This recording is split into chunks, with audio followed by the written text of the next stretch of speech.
God is good. And all the time. Naniniwala ba kayo? Kasama natin ang Diyos.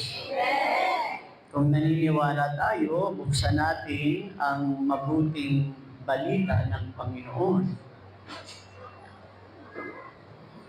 At ito'y ating tutunghayan sa Ebanghelyo ayon kay San Juan. Chapter 14, verse 15 to 21. Ganito po ang ating matutunghayan. Nung mga panahong iyon, sinabi ng Panginoon, kung iniibig ninyo ako, tutuparin ninyo ang aking mga utos, ang mabuting balita ng ating kaligtasan. Yung mainam na palakpak, yung nagpapahayag ng kabutihan ng Diyos. Hallelujah! Praise to the name of the Lord. Napakabuti ng Diyos. Bago kayo po, kamayin mo ng iyong katabi, sabi mo sa Kanya, pinagpala tayo ng Diyos.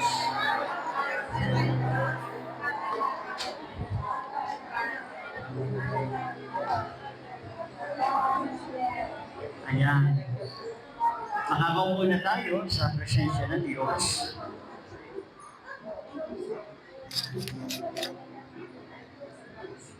Napakainit. Ako po ay naniniwala na yung init na yan ay makakabuti sa atin. Amen po. Lalo na ang mga lingkod ng Diyos na mayroong init na pagmamahal na maglingkod kay Yahweh El Shaddai.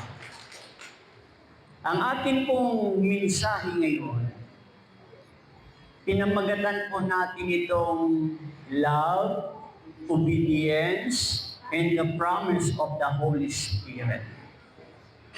Pakiulit nga. Yun. Pagmamahal, pagsunod, at ang pangako ng banal na Espiritu. Kung atin pong titignan muli yung ating Ebanghelyo, sabi doon, kung iniibig ninyo ako, tutuparin ninyo ang aking mga utos. Itaas niya ang kamay na nagsasabing umiibig sa Diyos. Yung dalawang kamay, iwagayway, purihin si El Shaddai. Madalas nating sabihin ang katotohanan ito na mahal natin ang Diyos. Amen po? Madalas natin sabihin yan. Kahit hindi natin mga kaibayo sa pananampalataya. Kahit mga kamag-anak natin at hindi natin kamag-anak at kahit ibang tao, nagpapahayag ng katotohanan ito na mahal natin ang Diyos. Ngunit, paano ba talaga nito ipinapakita ang katotohanan ng ating sinasabi na mahal natin ang Diyos? Sa Ebanghelyo po natin ngayon, ibinigay dito ng Panginoon ang malinaw na sagot. Merong malinaw na sagot ang Panginoon doon sa mga nagsasabing mahal nila ang Diyos. At hindi lamang yan, naglatag din ng pundasyon ng ating pakikipag-ugnayan sa Kanya. May pundasyon po na nilagay ang Panginoon sa lahat ng nagmamahal sa Panginoon. Hindi lamang po yan. Tungkol din po sa damdamin o salita, kundi sa buhay na isinasabuhay ang kanyang mga ipinag-uutos. Higit pa rito, sa bahagi po ito, inihayag niya ang dakilang biyaya na ibibigay sa mga sumusunod sa Kanya.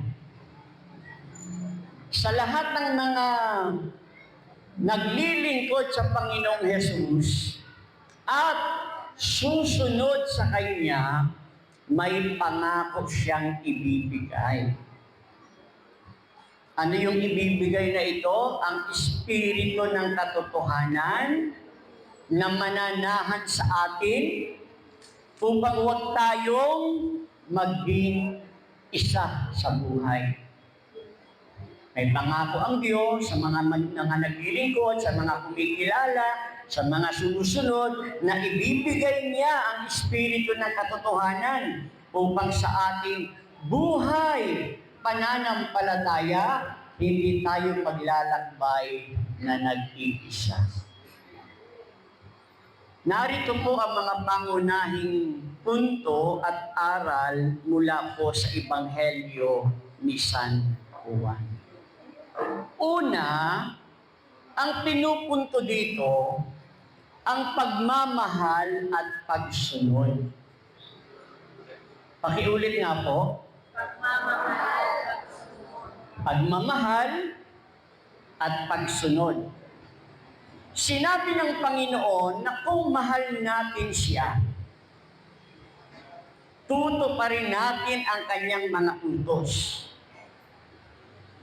Kung mahal daw natin ang Panginoon, ano man nung kanyang ipinag-uutos, tutuparin natin yun. Dahil ang tunay na pagmamahal ay nakikita sa gawa at sa pagsunod, hindi lamang sa salita. Sabi nga po sa unang Juan, ang kabanatay 3, ang talatay 18, 1 John chapter 3 verse 18, mga kapatid, huwag tayong magmahal sa salita o sa dila lamang, kundi sa gawa at katotohanan. Purihin ang Diyos. Kung nagmamahal tayo sa Diyos, dapat tayong sumusunod. Purihin ang Panginoon.